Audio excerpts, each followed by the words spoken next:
저는 이제 목양실에 에어컨이 있으니까 아, 뭐 시원하게 있다가 이 현관을 딱 나서는 순간 이 공기가 너무 달라지는 것 같습니다. 이게 숨이 턱 막히는 것 같은 그러한 열기가 느껴지고 있는데, 저는 열기가 느껴질 때마다 어, 인도네시아 선교행 갔을 때가 생각이 많이 납니다.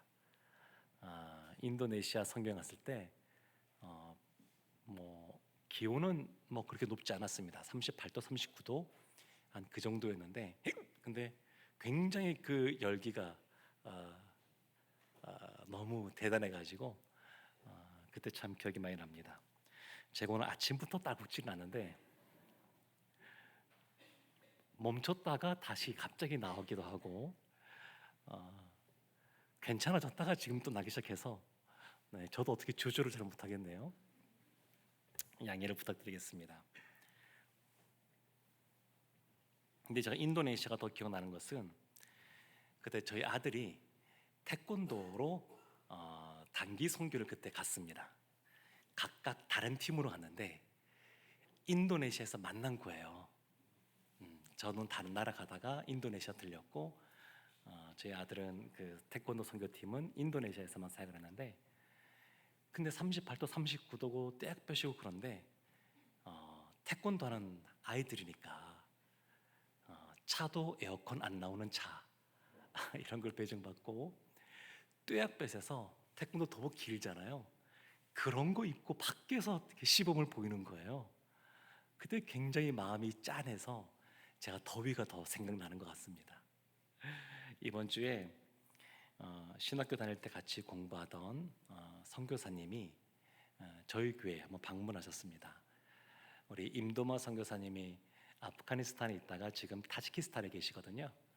네, 타지키스탄에서 같이 사역하고 있는 그러한 선교사님이신데 벌써 가신 지가 지금 13년 되신 분입니다. 근데 하시는 말씀이, 제가 이분을 한 7, 8년 만에 지금 만났고 그 이전에도 어쩌다가 한번, 그러니까 학교 졸업하고 나서는 거의 본 적이 몇 번 없는 그러한 선교사님인데, 제가 7, 8년 전에 만났을 때가 기억이 납니다. 그때 부산에서 만났었는데, 그때 선교사님이 이런 말씀하시는 거예요. 타지키스탄에서 선교를 하긴 하는데 사역의 열매가 눈에 잘 보이진 않는다, 그렇게 말씀하시면서 NGO를 통해서 들어갔기 때문에 거기에서 정부 기관하고 많은 일들 하고 많은 것들을 하고는 있지만 드러내놓고 복음을 전하기가 어렵고, 그리고 예수 믿는 사람이 있어도 그 사람이 자신이 예수 믿는 것을 다른 사람에게 알리지 말아달라 이렇게 요청하기 때문에 이 사역의 열매들이 잘 보이진 않고, 그러면서 바쁘긴 하고, 그래서 그 당시에 무슨 말씀하시냐면, 목사님, 제가 이렇게 선교하면서 한 1년 정도 전부터, 7, 8년 전이죠. 1년 정도 전부터 제가 각오한 것이 있는데, 결심한 것이 있는데, 선교제에서 더 열심히 기도해야지 이렇게 생각하고 지금은 최소 하루에 3시간씩 기도하고 있습니다, 그 말씀을 하시더라고요. 그러니까 늘 기도하시는 거예요. 제가 이번에 물어봤어요. 성사님, 지금도 기도하세요? 그러니까 저보다 나이가 좀 더 젊으신데도 이 머리가 많이 빠지셨어요. 하시는데 그 지금도 열심히 기도하신다고 그러시더라고요. 지금 13년 됐는데 제자라고 정확하게 말할 수 있는 사람은 한 사람밖에 없답니다.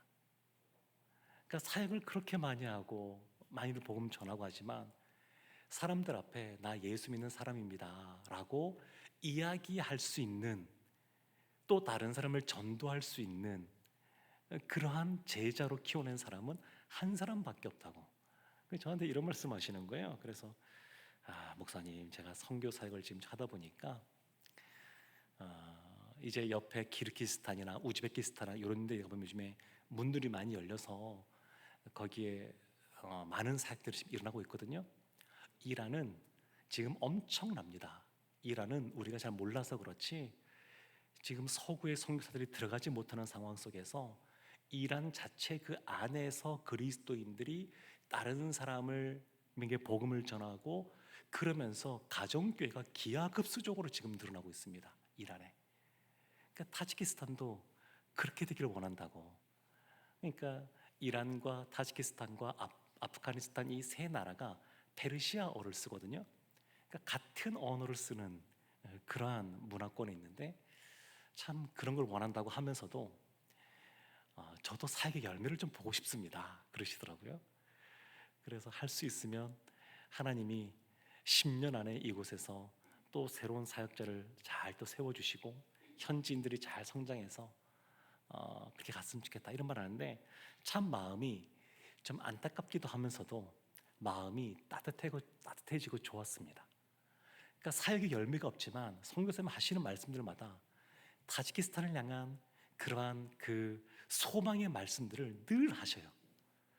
13년 동안 사역의 열매가 별로 없는 것처럼 보일지 모르는데 근데 여전히 하나님께서 행하실 일들을 기대하는 모습을 몇 시간 동안 들었습니다. 그러면서 우리가 지금 금요일날 3주째 보고 있는 마태복음 23장 말씀이 떠올랐습니다.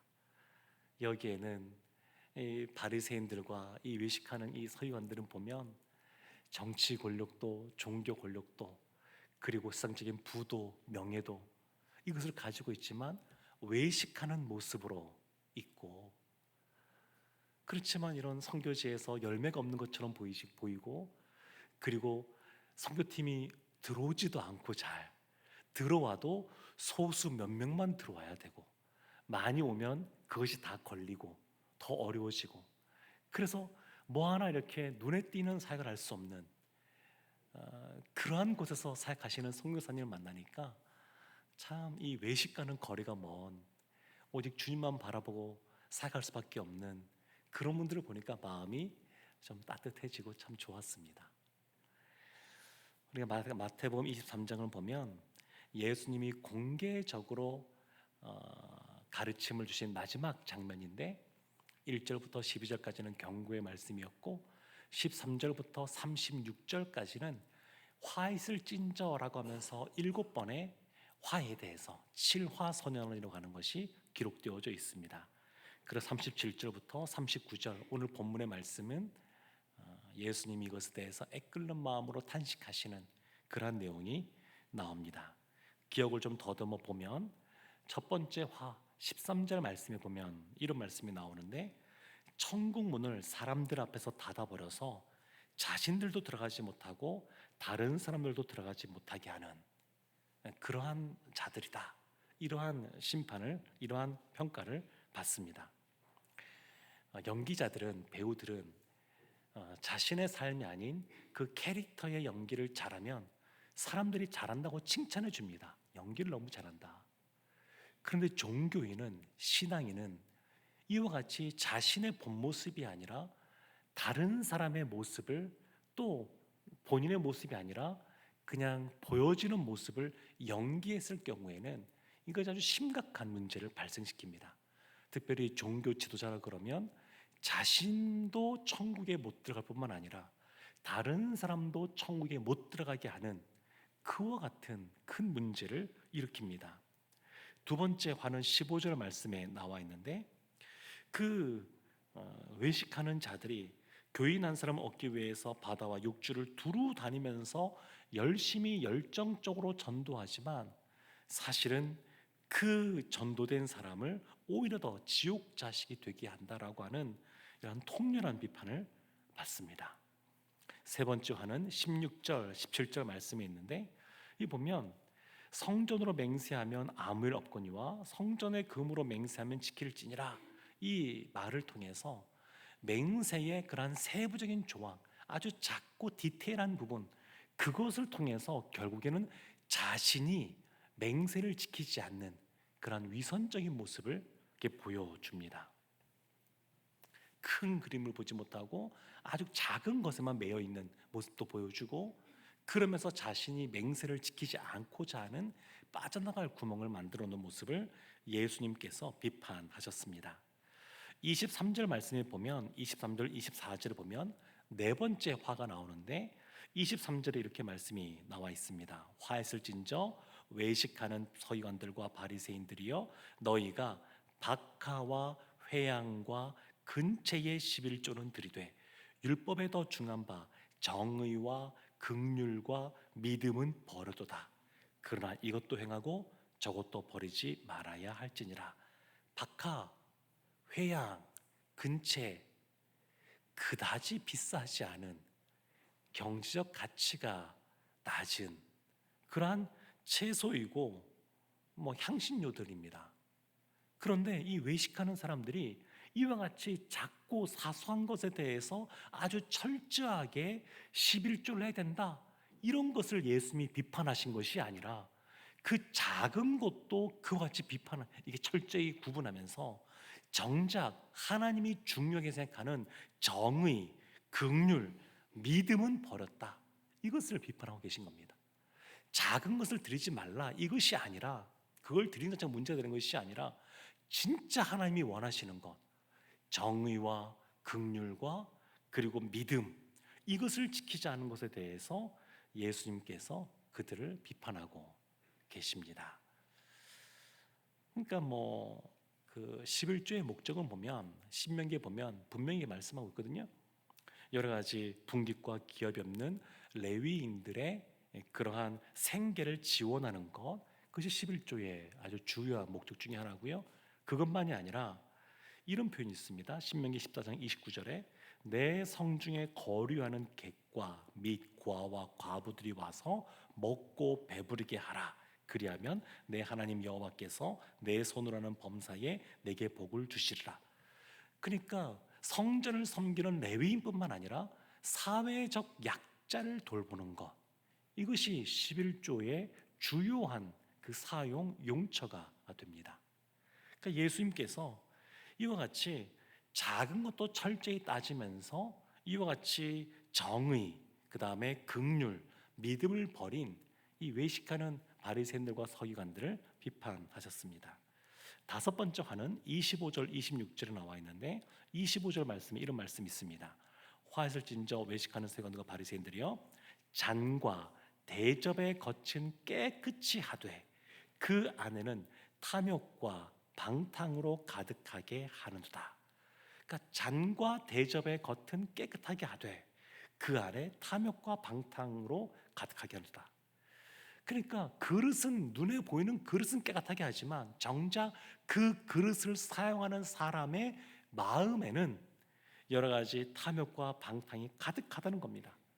그러니까 내면의 부패를 외면의 경건의 모습으로 그냥 위장하고 살아가는 겁니다. 위장하고. 참 이 나이가 들면 어떤 분들은 이제 치매 증상이 나타나기도 합니다. 또 나이가 많이 들면 여러 가지 젊었을 때와 달리 분별력이 좀 떨어지기도 합니다. 그러면 그동안 살아가면서 자녀들이나 또 가까운 사람들에게 평소에 그 젊어서 살아가면서는 본인의 속마음과 다른 이야기를 하면서도 수십 년을 살 수 있습니다. 내 마음이 안 들고 불편하고 그러면서도 수십 년을 살아갈 수 있습니다. 드러내지 않고. 그러나 나이가 많이 들어서 정신적으로 약해지고 분별력이 또 좀 흐릿해지고 그리고 이것을 참고 감추고 인내하는 것이 떨어지면 어느 순간 자신의 본심이 그때 가서 드러날 수도 있습니다. 그러면 그때 가서 자녀들이나 또 배우자나 다른 사람들이 마음에 상처를 입을 수도 있습니다. 이 어르신이 오랫동안 나를 이렇게 생각하고 계셨었구나. 근데 그동안 그걸 얘기를 안 해서 내가 몰랐던 거구나. 근데 이런 것이 생기지 않으려면 어떻게 하면 될까요? 처음부터 마음에 상대방을 향해서 안 좋은 생각이나 또 나쁜 생각을 하는 것이 아니라 내 안에서 하나님 앞에 그 어려운 문제가 있으면 씨름하면서 그것을 해결해야 됩니다. 요셉이 그의 형들을 마음속으로부터 용서하고 용납했던 것처럼 용납을 하는 겁니다. 그러니까 요셉의 아버지 야곱이 돌아간 다음에 형들이 요셉 앞에 와서 벌벌 떨면서 살려달라고 하지 않습니까? 그때 요셉이 그것을 굉장히 안타깝게 여기고 슬퍼합니다. 이미 자신의 그 마음속에서는 다 용서가 되었는데, 이해가 되었는데, 마음 안에 꼬인 것이 없는데, 아버지가 돌아가시면 해봐라 내가 가만두지 않겠다 이렇게 생각한 것이 아니라 진심으로 아버지가 살아있을 때나 돌아가셨을 때나 동일하게 그 형제들을 향한 사랑하는 마음과 안타까운 마음과 더 잘되기 원하는 마음과 그런 마음이 있었는데, 그 형제들이 아버지가 살아있는 동안, 그 꽤 오랜 시간이거든요. 그 꽤 오랜 시간 동안 그런 마음, 불편한 마음을 가지면서도 본인이 총리라고 말도 못하고 그냥 예전에 팔았던 것 때문에 여전히 알게 모르게 담을 쌓아놓고 살았던 모습을 보면서 굉장히 안타까워합니다. 그러니까 우리의 마음이 평소에 살아가면서 누군가를 향해서 미워하거나 싫어하는 마음이 있으면 주님 앞에 나아가서 그분을 위해서 기도하고 그 문제가 풀릴 수 있도록 기도해야 됩니다. 씨름해야 됩니다. 그러면 우리의 마음에 원수까지 사랑하라고 말씀하신 예수님의 말씀처럼 어떠한 사람도 용납해주고 품어줄 수 있는 넉넉한 마음들이 됩니다. 그러면서 우리의 인격도 성숙해지게 됩니다.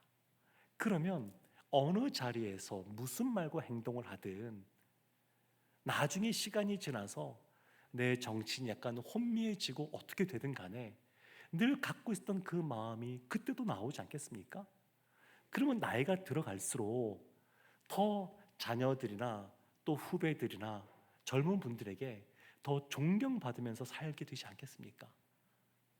그러니까 외식한다고 하는 건 감출 수 있을 것 같지만 사실은 그것이 감춰지지가 않습니다.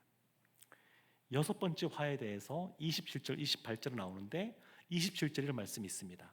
화 있을진저 외식하는 서기관들과 바리새인들이여 회칠한 무덤 같으니 겉으로는 아름답게 보이나 그 안에는 죽은 사람의 뼈와 모든 더러운 것이 가득하도다. 다섯 번째 화에서는 잔과 대접에 비유했습니다. 여섯 번째 화에서는 무덤에 그것을 비유했습니다. 그러니까 이 강도가 점점 세지고 있는 겁니다. 다섯 번째 화는 겉과 속이 다른 문제를 다루고 있습니다. 여섯 번째 화는 그 속이 아예 죽어 있다. 이걸 지금 다루고 있습니다. 다섯 번째 화는 부패한 신앙이 문제가 있다고 예수님이 지금 지적하고 계신 겁니다. 여섯 번째 화는 죽어버린 신앙이 문제다. 그것을 말하고 있습니다. 그러니까 이렇게 외식한다는 것이 그냥 단순히 겉과 속이 다른 사람으로만 살아간다 그런 정도가 아닙니다. 본인도 천국에 못 들어가고 다른 사람도 못 들을 뿐만 아니라 그러한 신앙은 죽어버린 신앙이라고 말할 수 있습니다. 다섯 번째 화는 이런 질문을 할 수 있죠. 나는 과연 진실한가? 겉과 속이 같은가? 이런 질문을 할 수 있지만 여섯 번째 화는 뭐냐면 나는 과연 살아있는가? 이런 질문을 하게 만듭니다. 그러니까 이와 같은 이 질문들은, 이 문제들은 사실은 개인에게도 문제가 될 수 있을 뿐만 아니라 교회 가운데도 문제가 될 수가 있습니다. 제가 간혹 이제 이 기독 신문이나 이런 또 기독교 관련된 그런 뉴스들을 접하게 되면서 또 이런저런 어떤 다른 교회에서 행하는 어떤 행사라든지 캐치프레이라든지 이런 거 보면서 참 마음에 안타깝고 우려되는 그런 그 문구나 그러한 기사들을 접할 때가 생각보다 꽤 있습니다. 이게 뭐냐면 이런 것들이죠. 사실은 부흥은 나로부터 부흥이 되면 된다 이런 생각이 필요합니다. 그러니까 하나님 앞에 바로 서는 것은 내가 일단 바로 서면 된다. 우리 교회가 바로 서면 된다. 이런 것이 가장 기본입니다. 그런데 이런 것을 말하지 않고 우리가 한국교회를 비롯해서 세계교회를 선도하는 교회로서 이런 표현들을 쓰는 교회들을 보게 되면 제가 우려스러운 마음들이 많이 듭니다. 그러니까 자신들 안에 있는, 내 안에 있는 그런 문제를 바라보지 못하면 내가 마치 그것을 다 끌어갈 수 있는 리더인 양, 우리 교회가 한국 교회를 끌어갈 수 있는 교회인 양 이런 식으로 포장을 하기 시작합니다. 교회는 주님이 머리 되시는 곳입니다. 그래서 어떤 교회가 끌어가는 것이 아닙니다. 교회는 주님께서 끌어가시는 것이고 그것을 내어드려야 됩니다. 그것을 내어 맡겨야 됩니다. 그러지 않으면 이와 같은 그 위선의 모습을 얼마든지 개인도 교회 공동체도 그런 모습을 가질 수가 있습니다. 일곱 번째 화는 조금 더 아주 좀 진지한 내용들인데 29절부터 36절까지에 있는 내용들입니다. 화 선언에서 절정이면서 앞에 있는 그러한 그 화 선언의 원인이 되는 그러한 선언이기도 합니다. 29절, 30절 말씀 이런 말씀이 있습니다. 29절에 화에서 진저 외식하는 세관들과 바리새인들이여 너희는 선지자들의 무덤을 만들고 의인들의 비석을 꾸미며 이르되 만일 우리가 조상 때에 있었더라면 우리는 그들이 선지자의 피를 흘리는데 참여하지 아니하였으리라. 이 바리새인과 서기관들이 그렇게 말한다는 거예요. 우리가 구약 시대 때 선지자들이 있었던 그 시대를 살았다 그러면 우리는 선지자들을 박해하거나 죽이지 않았을 것이다. 그 말을 잘 들었을 것이다. 그렇게 말한다는 거예요. 예수님께서 하시는 말씀이 31절에 그러면 너희가 선지자를 죽인 자의 자손임을 스스로 증명하는 것이다 이러면서 34절에 중요한 말씀들을 하기 시작합니다. 그러므로 내가 너희에게 선지자들과 지혜 있는 자들과 서기관들을 보내매 너희가 그 중에서 더러는 죽이거나 십자가에 못 박고 그 중에서 더러는 너희 회당에서 채찍질하고 이 동네에서 저 동네로 따라다니며 박해하리라. 그래서 아주 예수님이 아주 그 준엄한 심판을 말씀하시는데 35절 이렇게 합니다. 그러므로 의인 아벨의 피로부터 성전과 제단 사이에서 너희가 죽인 바라기아의 아들 사갈의 피까지 땅 위에서 흘린 의로운 피가 다 너희에게로 돌아가리라. 예수님이 이런 말씀을 하셨습니다. 그러면서 오늘 본문으로 이제 들어오면 37절에 탄식을 하시는데 그 시작이 예루살렘아 예루살렘아로 시작합니다. 예루살렘아 예루살렘아. 마치 그 도시의 이름을 사람처럼 부르고 계시죠. 예루살렘아 예루살렘아. 예수님의 깊은 탄식이 이 안에 담겨 있습니다. 그리고 예수님의 애끓는 마음, 예수님의 슬픔 이런 것이 이 이름에 들어 있습니다. 그래서 이건 어떤 뜻이냐면 예수님의 깊은 탄식뿐만 아니라 여기에는 경고의 말씀이 들어 있습니다. 예수님이 늘 이렇게 말씀하실 때는 선지자들도 마찬가지지만 돌이키라는 겁니다. 돌이키라는 거. 돌아오라 돌아오라. 이와 같이 경고하신 것은 돌아오라는 겁니다. 그러면서 뭐라고 말씀하시냐면 37절 중간에 암탉이 그 새끼를 날개 아래 모음같이 내가 내 자녀를 모으려 하니리 몇 번이더냐. 암탉이 그 새끼를 날개 아래 모음같이. 이런 거 보셨습니까? 암탉이 그 알을 품기도 하고 병아리들 이렇게 모으기도 하고 그러기도 하는데 저는 어렸을 때 그 닭 모이를 주라고 저희 부모님이 저에게 숙제를 안겨주셔서 아침마다 일어나서 달걀 뜨끈뜨끈한 그 달걀도 빼내오고 엄청 뜨거워요. 닭이 이렇게 알 낳으면 손으로 잘 집기 어려울 만큼 너무 뜨거워요. 근데 그렇기도 하고 그 다음에 모이도 주고 했는데 정말 이렇게 잘 챙깁니다. 동물들이 자기 새끼를 잘 돌보는 것처럼 암탉도 그렇습니다.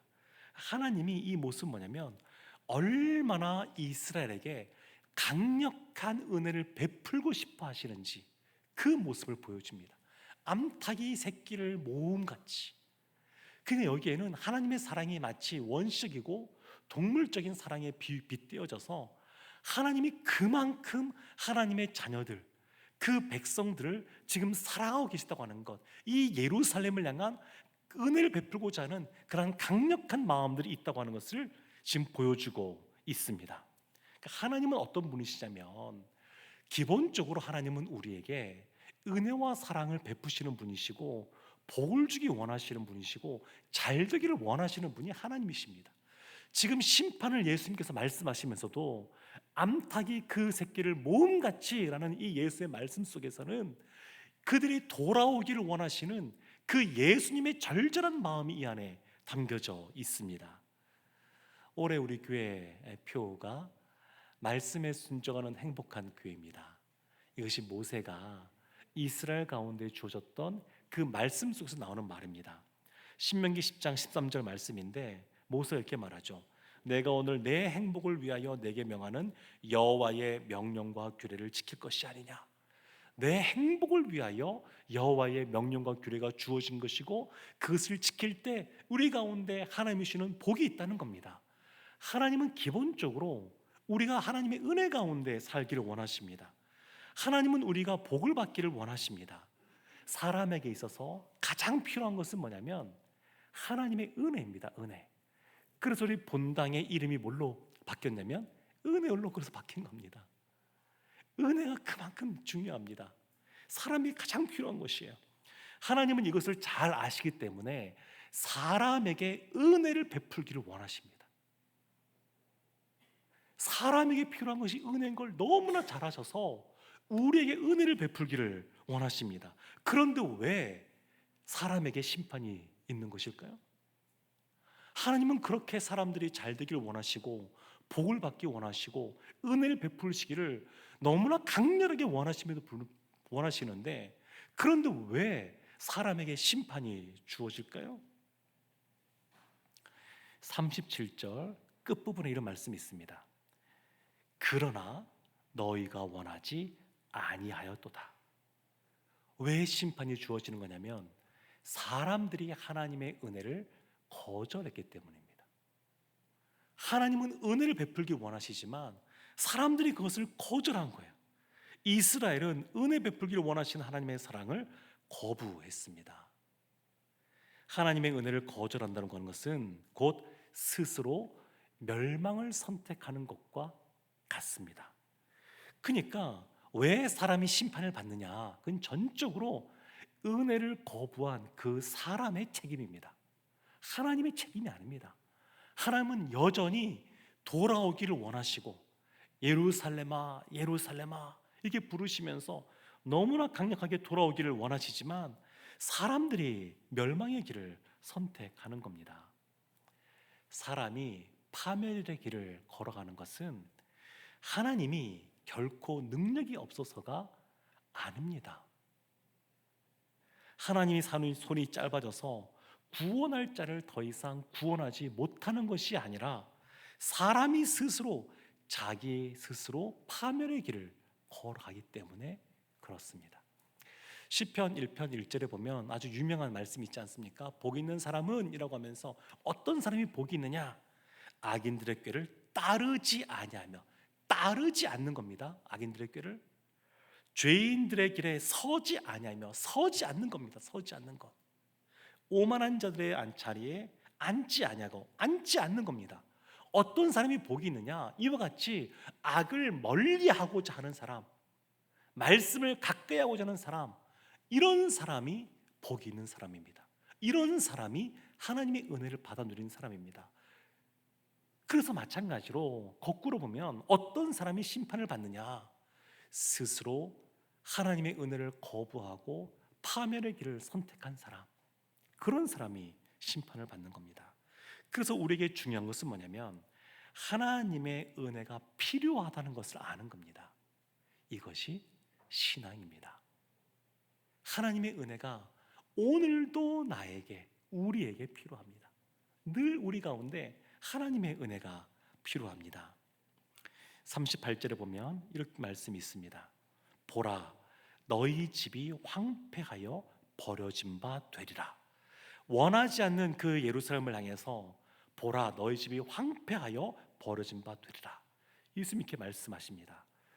이게 나중에 보면 그 AD 70년 경에 예루살렘이 결국 멸망하는 장면을 보여주는 것이긴 합니다만, 예루살렘이 황폐하게 되는 것은 그 이유가 하나님의 은혜가 없기 때문입니다. 예루살렘이 황폐해서 하나님의 은혜가 없는 것이 아니라, 이 순서가 중요한데, 하나님의 은혜가 거절되고 그래서 하나님의 은혜가 떠났기 때문에 그래서 예루살렘이 황폐하게 된 겁니다. 사랑하는 성도 여러분, 우리의 마음을 한번 겸사해 보십시오. 요즘 내 마음은 풍요로운가 아니면 황폐한가? 만약에 우리의 마음이 황폐하다 그러면 그 이유는 분명합니다. 하나님의 은혜를 잊고 살고 있든지, 하나님의 은혜가 더 이상 우리 안에서 역사하지 않든지. 마음이 황폐해서 하나님의 은혜가 떠난 것이 아니라 하나님의 은혜를 거부했기 때문에 마음이 황폐해지는 겁니다. 사랑하는 성도 여러분, 그래서 하나님의 은혜가 없는 것이 바로 황폐한 것이기 때문에 곧 예수 그리스도가 그 마음 속에 없으면 그 마음은 황폐한 마음이라고 말할 수 있습니다. 우리는 황폐 그러면 그 이미지는 정서가 메마른다든지 아니면 돈이 마른다든지 아니면 기름진 것을 못 먹는다든지 이런 생각할 수 있지만 그것이 아니라 여기에서 예수 말하는 황폐라고 하는 것은 그 안에 생명이신 예수 그리스도가 없는 것, 그것이 황폐입니다. 그래서 믿음의 삶을 살아가는 신자에게, 교회에게 진짜 위험한 상황, 그 상태가 있는데 언제냐면 그 마음에 예수님이 없어도 하는 일마다 잘 되는 것, 그것이 진짜 위험한 겁니다. 예수님이 없습니다. 예수 없이도 성공하고 예수 없이도 번성하고 예수 없이도 아무 일도 일어나지 않는 것, 예수가 없어도 마음이 편안해요. 이것이 바로 황폐한 증거입니다. 그래서 굉장히 조심해야 됩니다. 세상이 아무리 발달하고 선진국이 되어도 예수 그리스도가 없으면 사람들의 마음이 황폐해집니다. 멀리 볼 곳 없습니다. 수십 년 전 아니면 그보다 더 오래 보릿고개 때부터 거슬러 올라간다 그러면 그렇게 먹고 살 것 없고 경제적으로 어렵고 힘들어도 사람들의 마음이 그때가 더 황폐했습니까? 오늘날 선진국에 들어선 그냥 세계에서 유일하게 손꼽히는 개발도상국이 선진국이 된 지금의 상태가 사람들의 마음이 더 황폐합니까? 지금이 더 황폐하지 않습니까? 그러니까 아무리 자랑할 것이 많고 부족한 것이 없다 그래서 황폐하지 않은 것이 아니라 아무리 그 같은 것이 있어도 가정에 예수 그리스도가 없으면 황폐한 가정이라고 말할 수 있습니다. 사랑하는 성도 여러분, 거꾸로 말하면 내가 지금 어떤 많은 것들을 소유하고 있지 못하다 그래도, 건강하지 못하다 그래도 내 안에 예수 그리스도가 있고 내 안에 하나님의 은혜가 있으면, 그러면 우리는 황폐한 사람들이 아니라 기름진 사람들, 부유한 사람들, 복 있는 사람들이라고 믿습니다.